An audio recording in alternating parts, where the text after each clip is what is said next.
Hello everyone, welcome to my mini blog. अनि एकदम गर्मी बढेको कारणले गर्दा आज मौका मिलाएर चाहिँ हामी माथि पुरानो जोलङ्गी पुलसम्म जान आँटेको। अनि यहाँ चाहिँ दिदीहरू आएर पर्खिँदै हुनुहुन्थ्यो अनि हामी चाहिँ यहाँ जाँदैछौँ। घाम पनि एकदम लागिरहेको छ तर पनि एकदम शीतल फिल भइरहेको छ। झन् यहाँ आइपुग्दा त एकदम चिसो फिल भयो। छहारीहरूले गर्दा एकदमै खोलाहरूको पानीहरूले एकदम पिस इन्भाइरोमेन्ट मजा आइरहेको छ साथीहरू।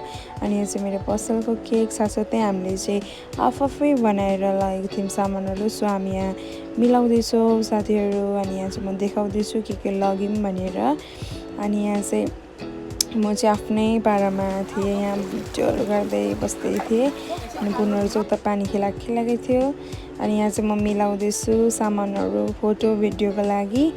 अनि हामी चाहिँ यहाँ खाना थाल्यौँ। बुनु दिदीहरूले चाहिँ यहाँ लाउँदै हुनुहुन्छ अनि म चाहिँ यहाँ यत्तिकै बसिरहेको थिएँ भिडियो बनाइदिँदै भन्दै।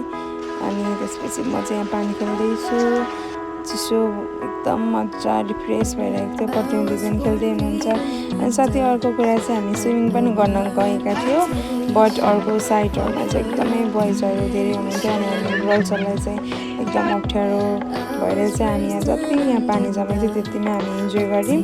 म चाहिँ स्विमिङ गर्न, बुनु दिदीहरूले चाहिँ गर्नुभयो। अनि आजको मिनी ब्लग चाहिँ यति नै रहेको छ। तपाईँहरूलाई कस्तो लाग्यो सब्सक्राइब गर्नु होला है त।